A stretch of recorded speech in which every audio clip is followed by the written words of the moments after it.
What's up, everybody? BigSweetC here with you. Got a fantastic new podcast episode for you. It is episode number 4 of the Another Gamer Dad podcast, starring yours truly, BigSweetC. And I just kind of want to say, hey, we are, as you can see, kind of all setting up here now. We've got a new environment. We're still working on putting together the segment and whatever, but we are in Vegas, so as you can see, we're gonna have a little bit of new background stuff. I do have a green screen, but we got to figure out the best way to use that.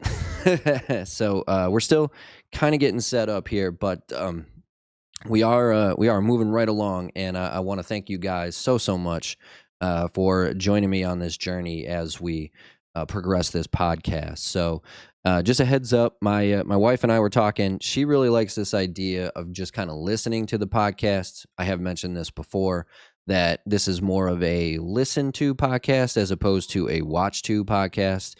Um, so more along the lines of Murder with My Husband, if you're a Spotify guy, as opposed to maybe like the Joe Rogan experience type of thing. So I think I'm gonna pull the trigger. I'm gonna pull all the audio from the first 3 episodes along with this episode. I'm gonna start putting this guy up on Spotify as well.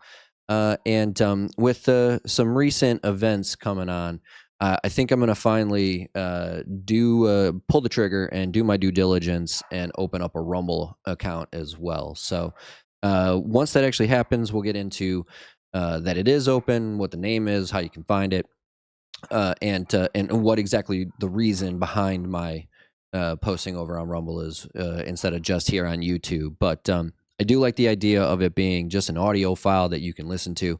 My biggest problem with YouTube is you can't just put it in the background, like you have to have the video up on it. And sometimes that's just not conducive to listen to a podcast. So be on the lookout. I think we're going to go over on Spotify. I'm not a big fan of Apple Podcasts. So I think fairly soon, BigSweetC will be, and the Another Gamer Dad podcast will be over on Spotify as well. But we've got a fantastic show for you guys today. We are talking about the Final Fantasy VII Rebirth reviews are excellent. Elden Ring has announced their DLC. I want to talk about the lull that is the NFL offseason, and finish up with whether or not video game adaptations in the film/TV space are any good. So we got a lot to talk about, but honestly, I want to start with a very dear, important subject for me today, and I'm going to use my time that I normally talk about being a dad. This is kind of part of being a dad, figuring out what life is going to bring. But I do want to talk about a situation and an occurrence that is very dear to me, and that is the idea of what is free speech. And it's important to me because without the freedom to say what I like, I wouldn't be able to do these podcasts. You wouldn't be able to watch Joe Rogan. You wouldn't be able to watch Murder with My Husband. You wouldn't be able to watch the Kelsey brothers or the St. Brown brothers or any of your favorite podcasts if we didn't have some sort of law that stated we were allowed to say what we were thinking and say what we feel towards certain aspects of life. And the reason it's a big deal to me today is, if you don't know, over in the United Kingdom, a very, very good journalist by the name of Julian Assange has just wrapped up his 2-day trial to determine whether or not he is going to be extradited to the United States. So the reason this is a big deal is he is wanted by the U.S. government for 18 counts of espionage and leaking classified documents. So the accusation is that he hacked into the U.S. government and released a bunch of classified information, when it turns out that that is not exactly what happened.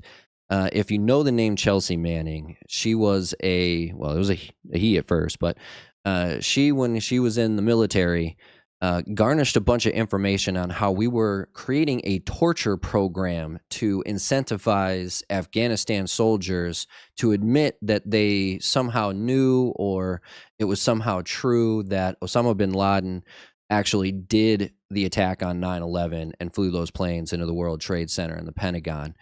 Now, she gathered this information because she was a part of U.S. intelligence during the war in Afghanistan, and she gave this information to WikiLeaks, which then Julian Assange released, letting people know, specifically the United States taxpayer, that your tax dollars were committing torture in the name of coercing statements from these Afghanistan soldiers and Iraqi soldiers and stuff. And so this is very important news that we as Americans, and not just Americans, but citizens of the world should know, specifically if your government is going around the world committing torture to coerce these allegations into real life. And so the United States wants to extradite Julian Assange to book him for up to 175 years in prison for releasing this information.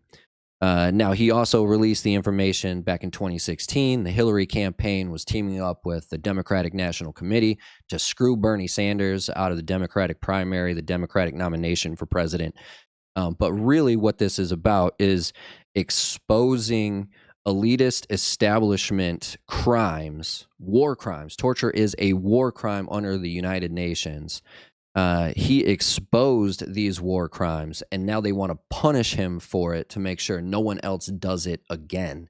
And now his bravery has led to others. So Edward Snowden is another one who released information when he was working for the NSA about how our government, the United States government, was illegally spying on and keeping track of records on any kind of communication that every American was doing, not just Americans related to foreign intelligence or some sort of like domestic terrorism or anything like that. They were keeping records on everybody.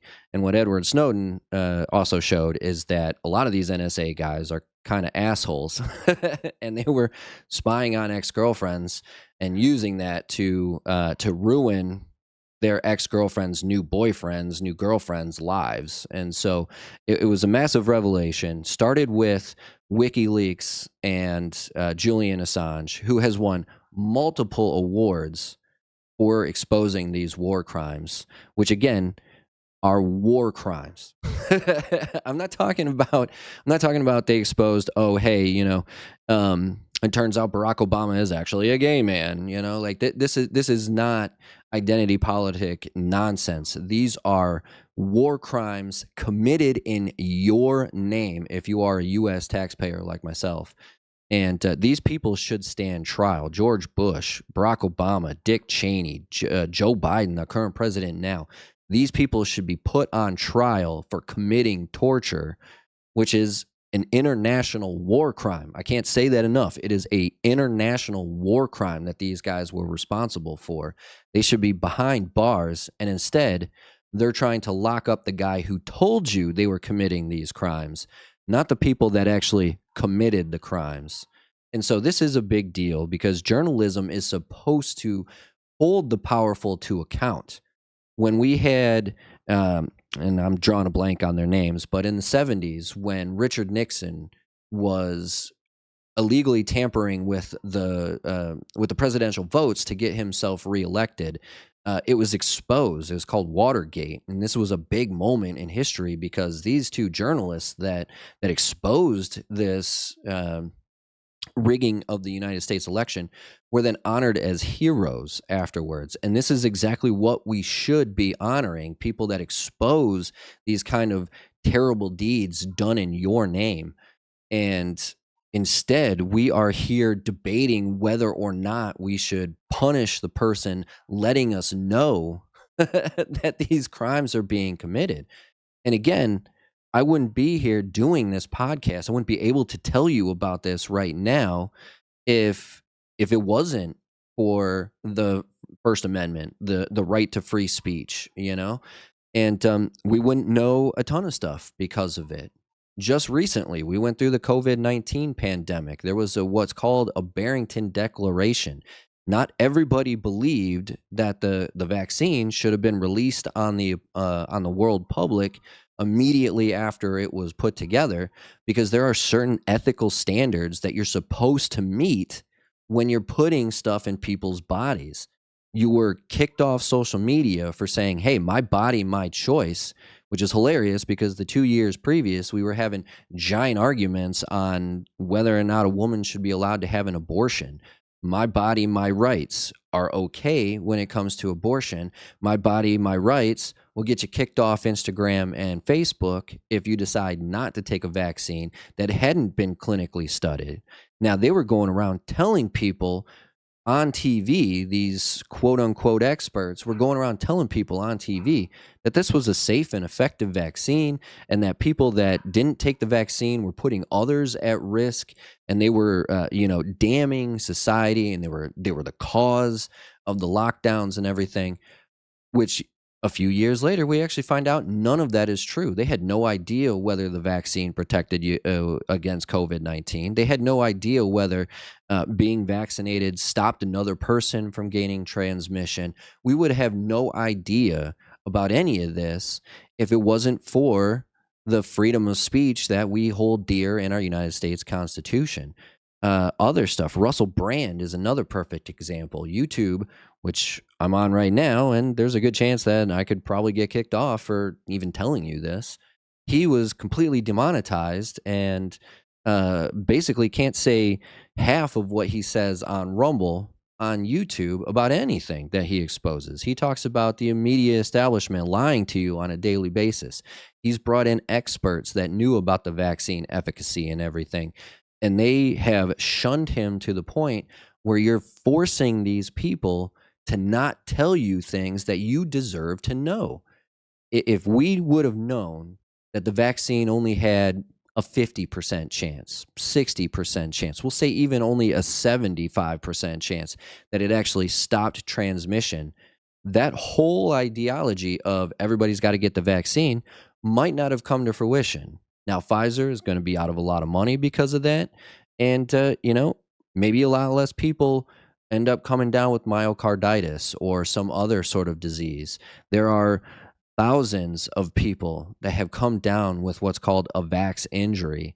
And we would have no idea that it was the actual vaccine that caused this problem if it wasn't for brave people, for lack of a better term, like those that made the Barrington Declaration. These are actual doctors that lost their license because they held themselves to a more ethical standard than the rest of the doctor population.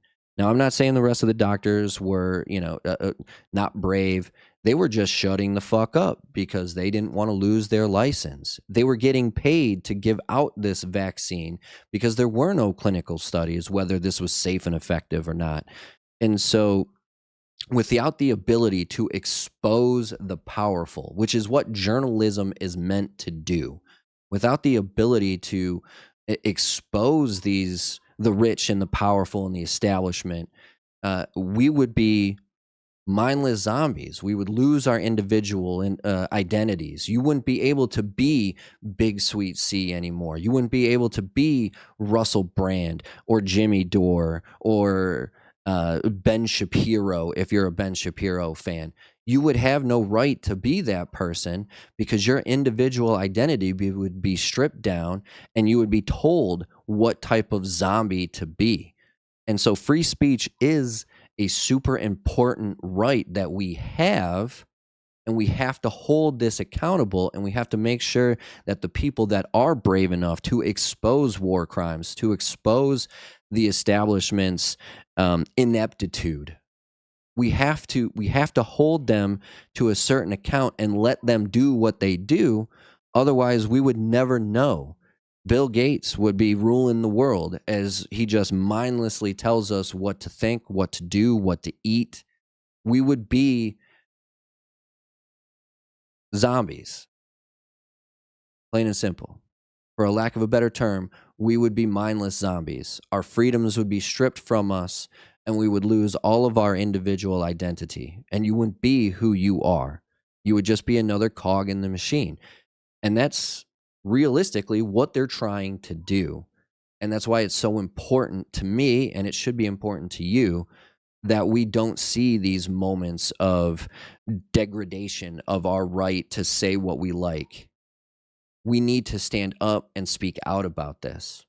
Now, I'm recording this before we actually find out whether or not Julian Assange is actually going to get extradited or not. So I don't know the outcome of his trial in the UK today. But we need to know what's going on. If he gets extradited to the United States, we need to be on the phone with our senators and our House of Representatives, anybody that we can contact, saying, "Hey, it is time to pardon this guy because he exposed the truth when you were telling us lies." I don't want my tax dollars going to killing 1 million Iraqis on weapons of mass destruction that they never found, knowing that they were making this story up. When the first Bush, George H.W., was in power, there was a little girl that came on television and said that the Iraqi soldiers were taking babies out of incubators and slaughtering them in front of her. That was a complete fabrication.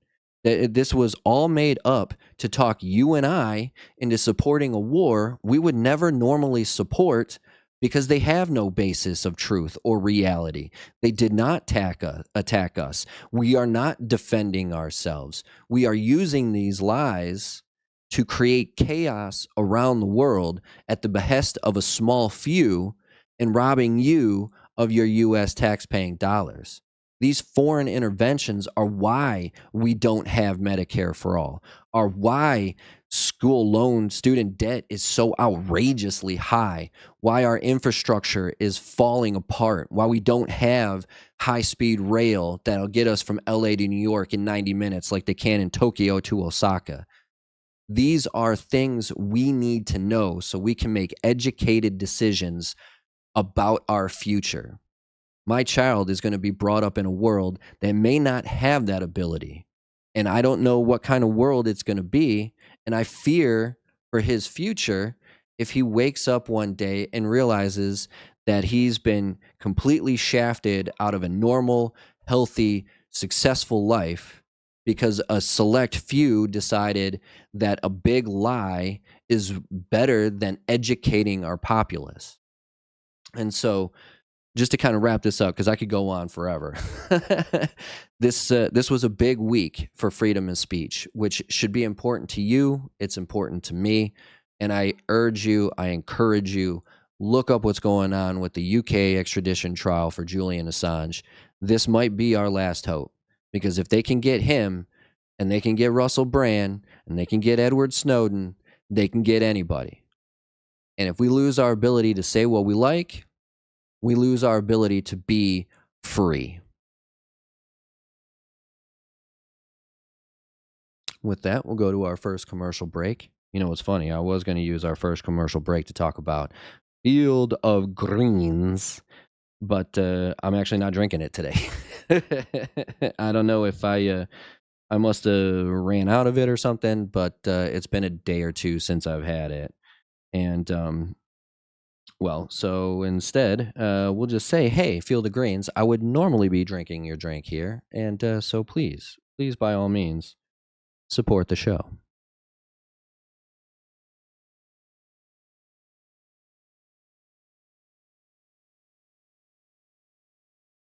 All right. So, well, let's go ahead and lighten up the mood a little bit. I didn't mean to get all riled up in that previous segment, but that it is an important deal to me, and it should be an important deal to you. But moving on, we're going to talk about our gaming segment. I do want to talk about Final Fantasy VII Rebirth. In the last episode, I told you I think this is going to be the game of the year. By all rights, there's, I think, 114, 116 reviews out now. And if the reviews are, if the game's as good as the reviews have been, it's got a 93 on Metacritic. It's the best since Final Fantasy IX. This is going to be, without a doubt, maybe not just the best game of this year, maybe the best game in the last bunch of years. It has been super hyped up. You've got 10s, 5s, 9.5s across the board. I believe the lowest I've actually seen is an 8 out of 10 or a 4 out of 5, which is absolutely incredible to me, because you always find somebody that just hates on games for whatever reason.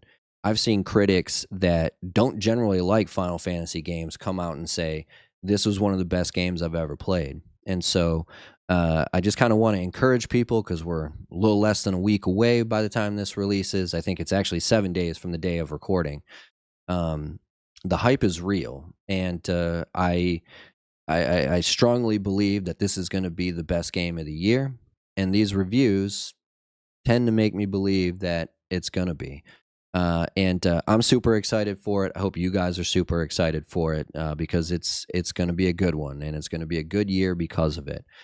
Square Enix has, for the most part, been a pretty stable company, but they haven't had this kind of like hype in a long time, I think. I know we had Final Fantasy 16 that had, a little bit of a hype, but this blows everything that we've seen out of the water in a long time. So you should be excited. I'm excited, and the hype is real. The reviews make the hype real.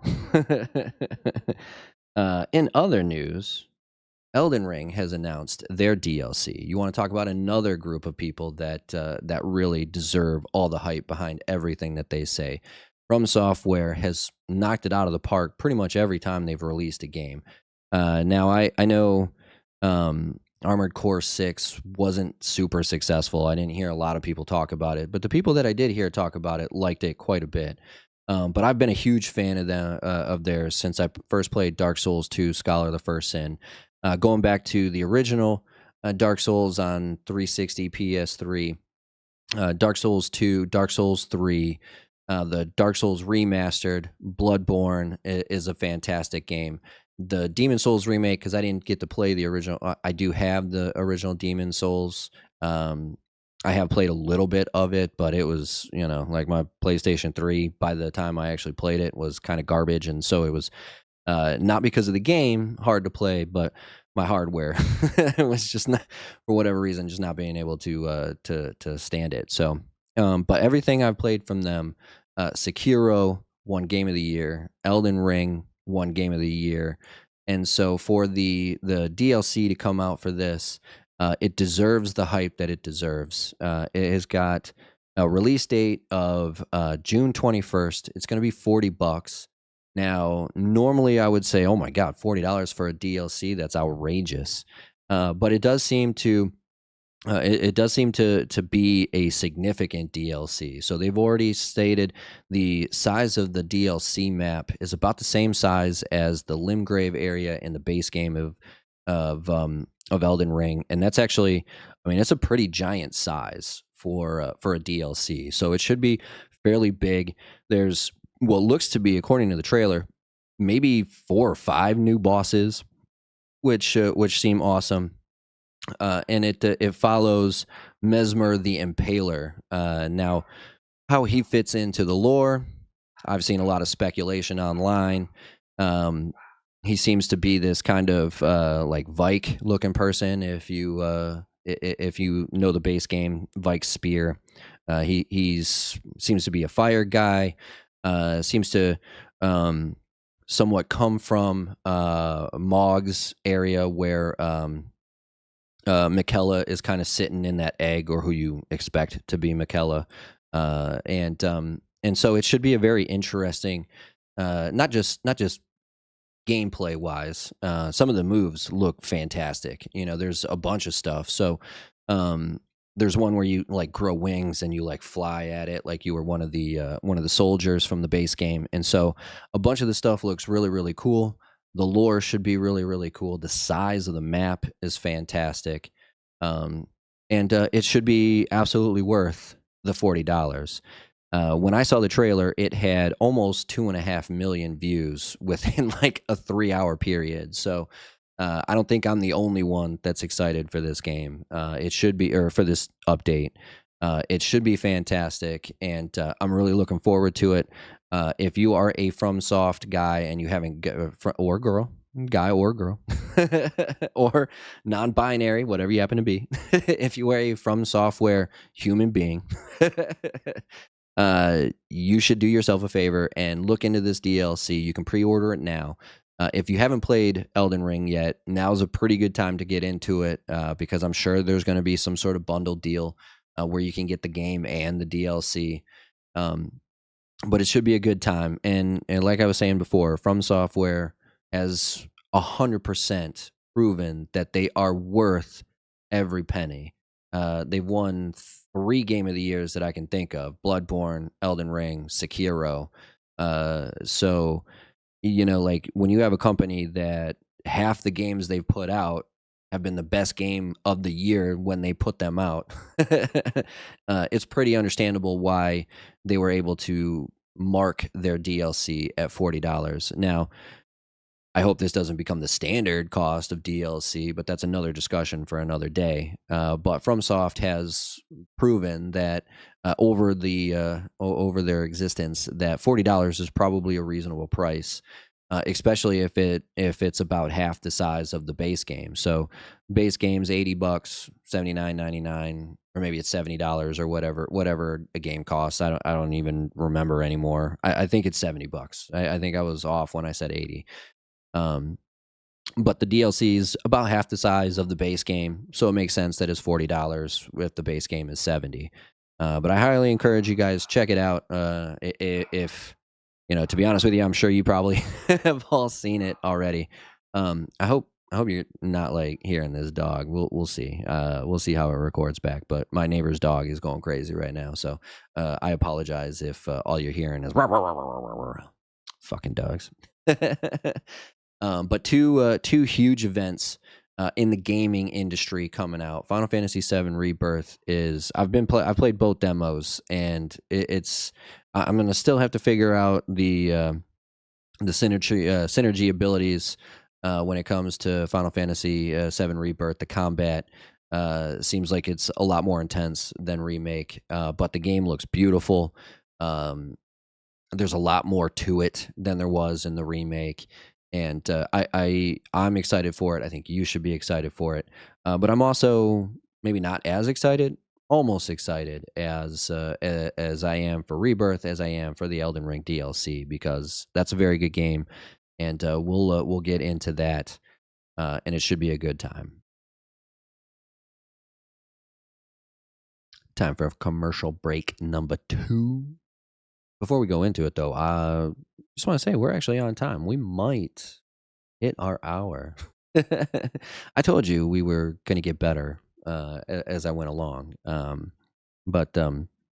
So yeah, good. But for commercial break number 2, speaking of my cup, again, I'm a big coffee drinker. Right now, I think I'm drinking Altissimo from. It's we have a Nespresso maker. Nespresso. But we have an espresso maker, and I think it's Altissimo is the flavor that I'm drinking right now. High intensity of 11. I mean, when you go past 10.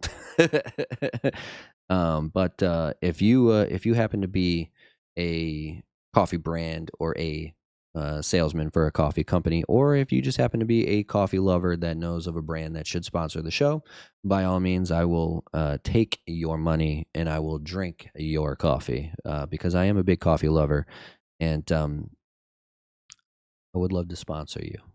I would love you to sponsor me, is what I meant.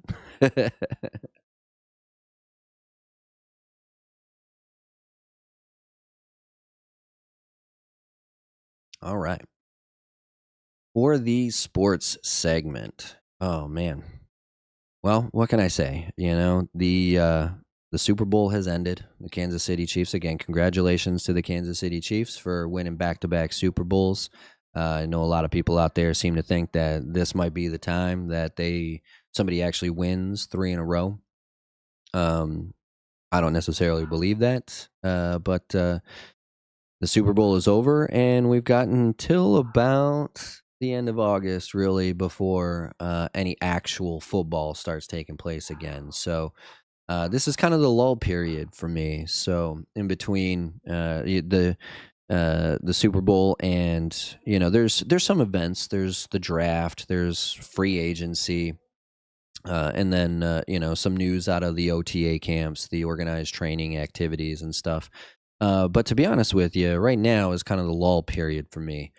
I do love sports. Like I was an athlete growing up. But the truth is, I don't really watch a whole lot of regular seasons. The beauty of the NFL is it's only once a week. Basketball, they play 2-3 games a week. Hockey, 3-4-5 games a week. Sometimes baseball plays every single day.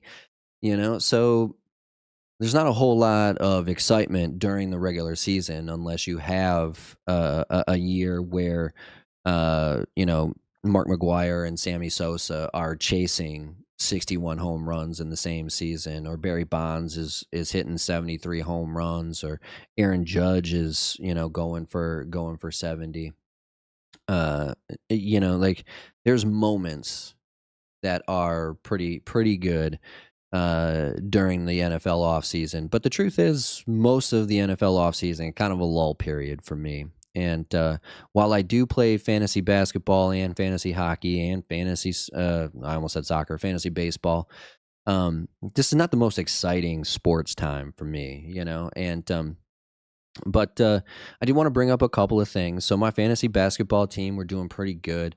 There's only so we have 8 teams in the league. Only 3 of us have winning records, and or sorry, 4 of us have winning records. I happen to be one of them.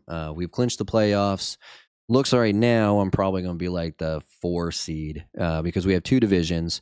One division, the leader is just running away with the division. He's already clinched a first round bye. And then there's my division where we have 3 of us right now are on the verge of 10 wins. Well, I'm on the verge of 10 wins. They already have 14 and 13 wins. So, we're a little bit more competitive in our division than they are in the other division. But I have been able to clinch a playoff spot, which is cool. I grew up in Michigan. I'm a Detroit Pistons fan. A couple of the players on my team are from the Pistons: Cade Cunningham, Jalen Duran, and I'm gonna butcher his name, Brogovich. But I also have Damian Lillard on there. I have Shai Gill Alexander, whatever the point guard's name is, from Oklahoma City. He's a really good player. And so we've been pretty competitive. I don't actually expect to win this league because while I've been fairly good, again, we're above 500. We're about to get 10 wins. I haven't really done very well against the good teams.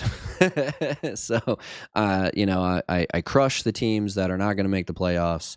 I have won a few games against the teams that have better records than I do, but for the most part, I haven't done most of my losses have come from them. So I don't really expect to do anything super great.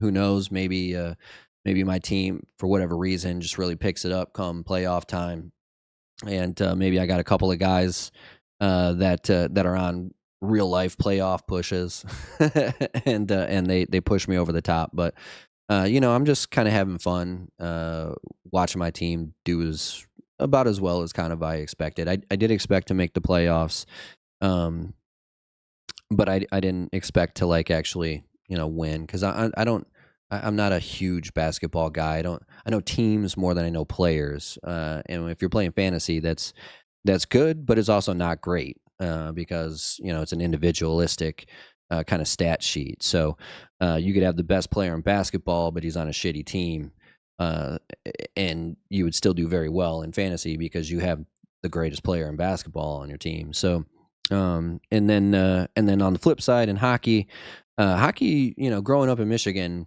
hockey town, the Red Wings are historically really good franchise team. I lived through the Yzerman dynasty when we had Steve Yzerman, Sergei Fedorov, Brett Hall at one point.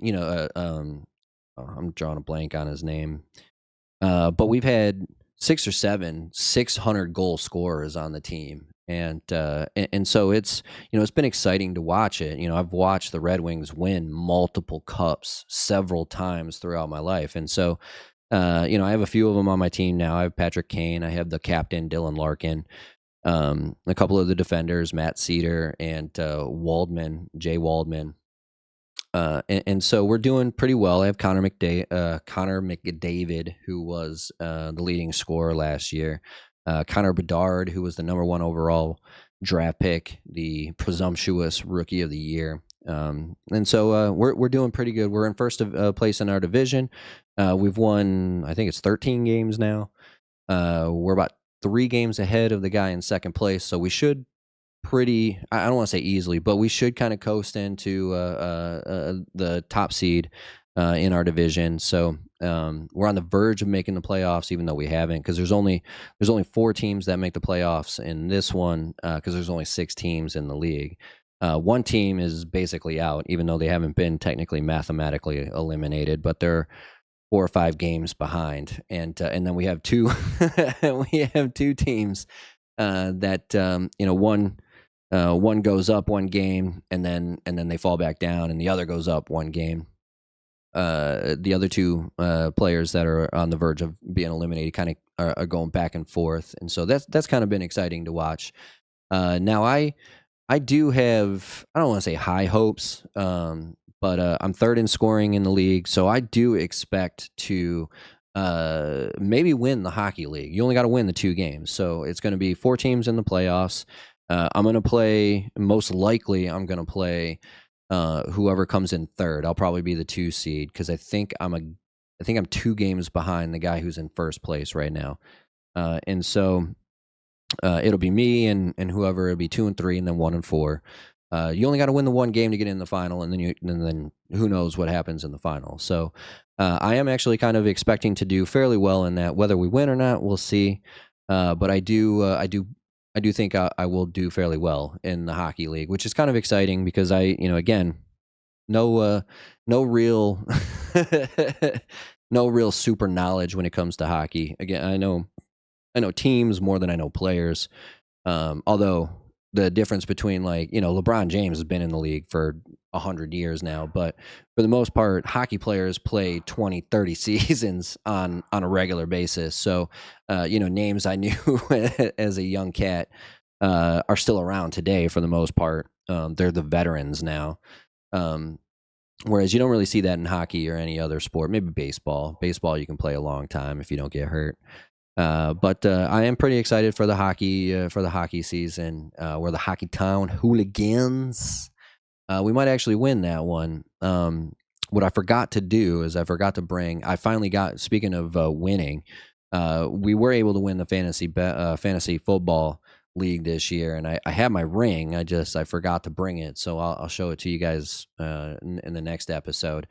But it should be pretty exciting if I can go in and win the hockey league, because so that would be even if I can make it to be like a 1 seed or make it to the finals, that'll be 3 out of the 4 seasons. So I started playing fantasy with the podcast group last year's baseball. I was the number 1 seed. I won the regular season by like 5 games.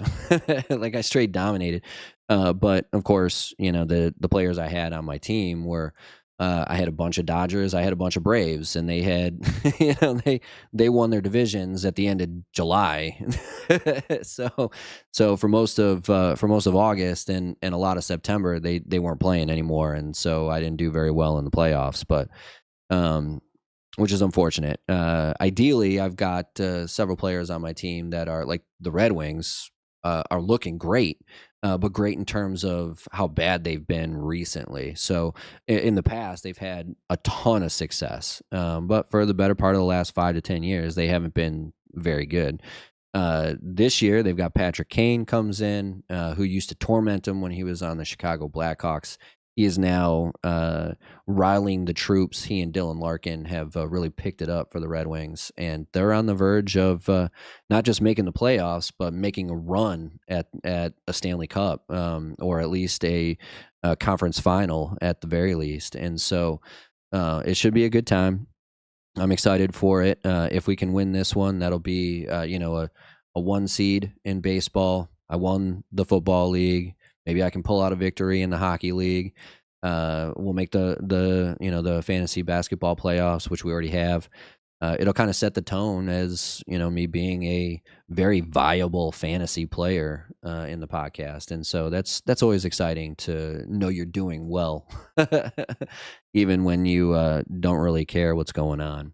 Um, and then the other thing is, we're coming up on March Madness, the NCAA tournament. I don't particularly care that much about college basketball until March, but I do like doing the brackets, and I think when they come out, we'll actually do a bracket for the sports segment because that's always fun to kind of do. But again, I went to Michigan State. I'm a Spartan for life. Go green, go white, and they're finally coming around. They had kind of a rough start to the season. I think they were ranked in the top 20, but I don't think they were very high, like maybe 14 or 15 or something like that. And then they had kind of a terrible start, and so they've fallen out of the top 25. I don't know if they're ranked right now. I don't think they are. The last I checked, but they are currently fourth in the Big Ten. They've won like 10 of 12. So they're making a run. They're getting healthy. They're getting better when it counts the most. So, like I said, they're currently fourth in the Big Ten. I believe right now they would be a 7 seed in the NCAA. And Tom Izzo is not a coach that you count out when it comes to March Madness. He's got one title under his belt. They were the Flintstones back in 2000, and I mean, that there was no way that team was going to lose. But they've been to, I think, 4 finals, 3 others, the one they won, and then I think he has 2 runner-ups. He's never coached a player that stayed for 4 years that hasn't reached at least a Final Four. And so they're always tough when it comes to March. They're getting better now. They're starting to come together. They're figuring out who they are and what positions they are best at. So it could be very exciting if the Spartans make a run at it. And again, it's always fun to kind of watch. What makes March Madness beautiful is the fact that it's a one and done. It's like the NFL playoffs. You go in, you got to win to continue. It's not one of these where the better team wins, because in the NBA you have a 7-game series or a 5-game series. No, you got to be. You could have the best team, and they could go out and lose because they weren't the best that day. You got to be on your game every week, or sorry, twice a week, because they play 2 games each weekend. But you got to be on your game every game, and it's exciting to watch teams like Davidson, when Steph Curry was on there, who come out of nowhere to be a 15 seed and they make it to a Final Four, or Butler, who goes to back-to-backs national championship games. Again, a Butler team that nobody had ever heard of until all of a sudden they're in the finals of the NCAA tournament, and so it's pretty exciting.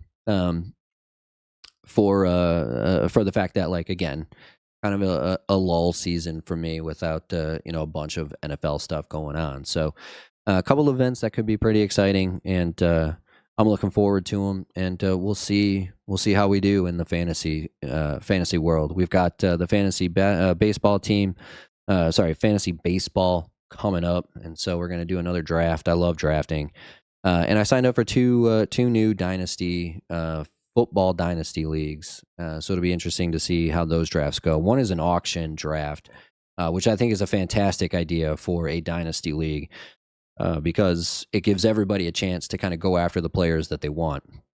The problem with, just doing pick by pick, even a snake draft, is you won't always get an opportunity. You always get an opportunity to grab who you want, but if you pick one guy, then you got to wait 10 turns before you get to pick another. Whereas, like an auction draft, I could blow all my money on the first 5 guys, because those are the 5 guys I want to have on my team. And when it comes to dynasty, that's your team. Like you don't get the redraft every year. So this auction draft should be pretty exciting. I'm looking forward to it.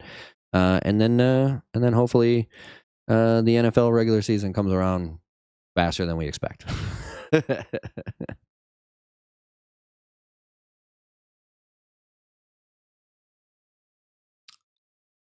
Last commercial break of the day. In this one, so again, I haven't. Bear with me. We've been in the middle of a move. But I do plan on getting merchandise out. Right now, I do technically have merchandise you're supposed to be able to buy from Teespring, or I think that's what it's called, Teespring. Uh, and maybe not. I wish I could. Yeah, I think it's Teespring. It might just be Spring now. When I first signed up, I believe it was Teespring. But we got hoodies, we got T-shirts. You can even get bags and like cell phone holders and stuff like that. So, um, touting my own merchandise. Eventually, I will update the stuff, and we'll get a new link out there for you. But you can also, if you want to just donate to the channel to keep us going, you can drop on by the PayPal link, paypal.com/. Wait, is that it? No, I think it's paypal.me/BigSweetC. And you can donate if you would like, and you guys will be my sponsor, which is actually the sponsors that I want the most. Because if you guys like what I'm doing, then I'll be very happy about it.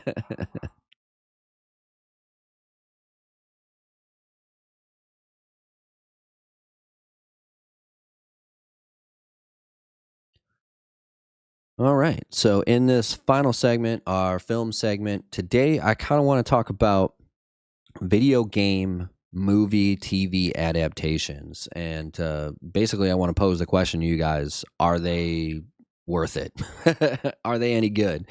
The Borderlands trailer has dropped, and I tried to go into it with an open mind. I didn't look anything into it. I wanted to see the trailer first. I didn't comment on any of the previous casting or anything like that. But I have to say, and I don't like being a Debbie Downer, but I think the trailer looks like ass. I don't know what they were thinking with the Borderlands trailer. I don't think Kevin Hart is a good Roland. Kevin Hart to me is not an actor. Kevin Hart is Kevin Hart. Everything in everything that he does. And Jamie Lee Curtis looks like she's 100 years old. The girl that they've got to play Tiny Tina, I guess, looks okay. At least she kind of fits the description. Um, the only one that I'm even remotely excited about is Jack Black voicing over Claptrap. I think he'll do a pretty good job. But I mean, the trailer doesn't seem to have the same Borderlands feel to it, like I don't really know how to explain it, but it doesn't feel like Borderlands to me. Borderlands to me feels like a bunch of renegades, and I think they would have done a lot better for themselves had they casted people we don't know, like they did with Game of Thrones. I think was perfect casting for Game of Thrones. Mainly because I had never heard of any of these people outside of Sean Bean before the actual series came out, and so I didn't go in with these conceptions. Jack Black I do really like as an actor.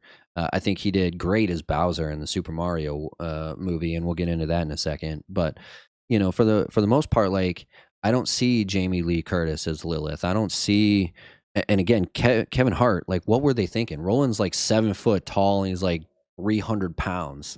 Kevin Hart is 4'5" and weighs $150 soaking wet, And so I feel like we're just gonna see Kevin Hart going around acting like Kevin Hart, and it's not gonna be like a rolling character. And so I'm not quite sure what they were doing, what they had decided to go for with Borderlands here. And now I could be wrong. It could come out and maybe the trailer is just bad. That has definitely been the case before. But for the most part, I'm not very excited about Borderlands, to be honest with you. But you tell me down in the description below, like, comment, am I off on this? Because I'm a little worried that it's going to be a terrible movie.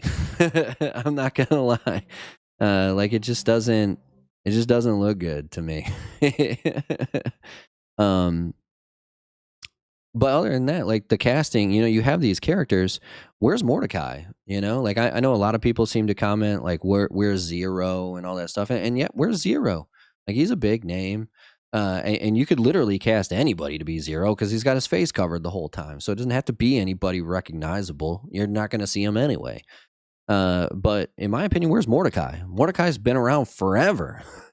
Like he was one of the original, and it kind of makes me worried that this is going to be a woke joke bullshit movie. And I say that because Mordecai is the white guy, and he was the only one they decided to leave out of the movie. And so, we have this thing now where every white princess has to be a princess of color now, or we have what used to be a white man now has to be a woman, and so you're just kind of like replacing these white people or not even putting them in the movie at all. And so now on under the tense that we have to get everybody to relate to somebody in the movie. Well, now I have nobody to relate to. Like you're trying to get everybody else to relate to the movie, but you've decided to let white men just kind of piss off and not be a part of it anymore, and so we've kind of got this narrative going that white men specifically don't matter anymore, and it kind of irks me a little bit being a white man. And I hate to bring race or sex or gender or whatever into it, but I mean that's the whole idea of putting more people of color and more women in your product, is because you want more people to identify with the characters in your movie. If I don't have anybody to identify with, then you're not adding more value. You're just replacing certain individuals, and that's all I can think of is you're just replacing certain individuals. And so I don't see where they're going with Borderlands at all, and I'm not super excited for it. And in general, to be honest with you, I haven't seen a whole lot of really great like video game adaptations, you know, um, which kind of makes me worried because I saw the trailer for the Fallout series, which is coming out on Amazon Prime. Excuse me, Amazon Prime.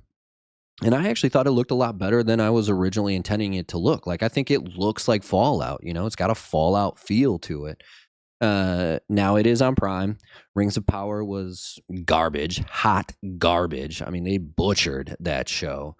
So I'm kind of quashing my expectations because of Prime's inability to make anything really worthwhile. But I thought it did look good, and but history has kind of told me that I shouldn't be super excited about video game adaptations. We talked about the new Super Mario movie, the animated one with Jack Black as Bowser. You've got Chris Pratt as Mario. You've got Charlie Day as Luigi. Keegan Michael Key is Toad, and Anya Joy Taylor, I think is her name, as Princess Peach. That was a fantastic movie. That was an absolutely fantastic movie. I think they did a very good job, not only like with the movie itself, but making it animated allowed you to kind of incorporate what Mario is as a video game. You have a lot of 2D platformer aspects of the movie, and so they did very good. I think the Castlevania anime series on Netflix is fantastic. Advent Children, the sequel to Final Fantasy VII, the Advent Children anime is fucking awesome. It's probably the greatest anime movie I've ever seen of all time. But along the lines of Super Mario, I've also seen the original Super Mario with John Leguizamo as Luigi and that random fat dude that played Mario, Dennis Hopkins as Bowser. That movie was terrible. Like, I mean, that movie was really, really bad. Street Fighter, where they have Guile, a United States soldier being played by a French dude, or Cammy, a British soldier being played by an Australian woman. Like it was, they've just been they've been basically hit or miss. They've either been really good or they've been absolutely fucking terrible. And so now you're kind of in this kind of predicament where you don't really know what to expect. You're hoping that the video game that you love has some sort of representation in this film, and then you go in there and you watch the Hollywood narrative wokester BSers that don't know shit about the actual game itself just butcher the whole idea of the game. and you just sit there and you get pissed off because you're one of your favorite things ever is just being shat all over because a bunch of people that don't know what the fuck they're doing are getting to make this game that or getting to make this movie or this TV show that you could have literally pissed out a better script for. And so like The Last of Us is actually a perfect example for me. Like I didn't like The Last of Us at all, you know, like but at least it felt like it was somewhat in the same vein as the video game. And it wasn't because I thought Pedro Pascal wasn't good as you know, as his character or whatever the little girl from Game of Thrones is Ellie. Like I thought the casting was actually very good. I just think that the storytelling was fucking garbage, and that was actually created by the guy who created the game. And you know, so it's they're two different mediums. You know, like it's hard to adapt a video game into a film or a TV show and have it have the same feel to it. And so I leave it up to you guys. What do you think? Are video game adaptations any good? You know, Blood Rain was made by this German dude, and I mean, shoot, I never played the game, but I can promise you this: that movie didn't make me want to play the game. and so, and so I don't know how to feel about the Fallout series coming out. I don't know how to feel about Borderlands. You know, like I'm generally putting this question out to you whether or not you think this is a viable industry or maybe we should just stop it altogether. You know, let the two different mediums be two different mediums. Let me know what you guys think in the comments below. This is an open-ended question more than like a specific segment, you know, and so it should be interesting. You know, I'm not very excited about Borderlands, kind of somewhat excited about the Fallout series. So let me know if I'm off on Borderlands. Let me know if I'm off on Fallout. Did you see something in the Fallout trailer that makes you go, no, this movie is going to be fucking balls? But you know, it's an interesting question to ponder because they are two of my favorite things. I love video games. I love movies. But for whatever reason, the combination of the two has not gone very well throughout history. So let me know what you guys think in the comments below. But that's going to wrap this one up for today. I want to thank you guys so much for coming by. Look at that. We are right about the hour. So I told you, it's, you know, it's going to take me a little bit to kind of get used to what we're going to say and how we're going to portray everything. And sometimes they're going to be longer because I'm going to have a lot more to say about certain subjects. Sometimes they might be a little bit shorter because, well, there's only so much that can go on, you know. But again, I thank you guys for joining me on this journey. This has been episode 4. I hope you guys, if you haven't yet, check out episodes 1, 2, and 3. Again, I'm going to start putting out the audio over on Spotify. So if you're a Spotify podcast listener, be sure to be on the lookout for that. And I'll make sure once I do get it up, I'll let you guys know how you can find it and whatnot when they go up and all that jazz. And if you like this, we got plenty of live streams coming up. You know, we got Final Fantasy VII Rebirth coming out.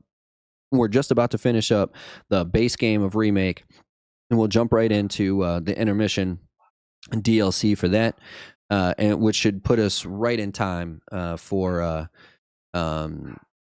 Rebirth release, which comes out on the 29th, which again, by the time I get this out, will probably be about 5 days, 4 or 5 days. So be on the lookout for that, and then we'll get started with Elden Ring because I haven't streamed that yet. I have talked about it.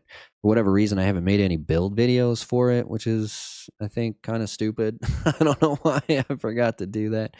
But we'll put together a live stream for that to gear ourselves up for the DLC in June. And we got plenty of other stuff coming up too. We're gonna jump into Final Fantasy 3. We finished up Final Fantasy 2 from the Pixel remaster the other day. We'll get into 3. We've got 4, 5, and 6 after that. 3 I've never played. I'm very excited. My brother loves that game. He thinks it's a very good one. So I'm excited to play it for the first time. Then we'll get into 4. 4 is actually my favorite of the Super Nintendo era Final Fantasy games, although a lot of people say 6 is the best. My favorite is 4. 5 I've never played, and then we'll get into 6, which is I think the third highest rated Final Fantasy game in history. So I think it goes 9 and then Rebirth now, and then 6 after that. So very excited to bring that to you guys. Again, we'll get into Elden Ring, and then we'll try and go through anything that we might have missed from the previous years, or maybe we'll revisit some that we haven't played in a little while that are technically staples of the channel, like Fallout and Fallout Skyrim, and the Dark Souls games as well. So plenty of stuff to come out. So if you're excited about it, like I'm excited about it, do me that favor, hit that sub button, hit that like button, hit that notification bell. Be sure to like, comment, and subscribe. Share the podcast, share the announcements of the live streams and everything. You can follow me over on Instagram and Twitter if you would like, and we even have a Discord you can join. It's not a super active Discord, but if you want to talk, we're always willing to talk with you. So be sure to check all that stuff out. And again, thank you guys so much for coming by. That's going to do it for this one. Either way, that's going to do it for this one. BigSweetC, that's me. Wishing YouTube, that's you. Or Spotify, if you're over listening on Spotify, or wherever you happen to be getting your podcast now. Thank you guys again for coming by. And that's going to do it for this one. Sweetness, signing off. Peace.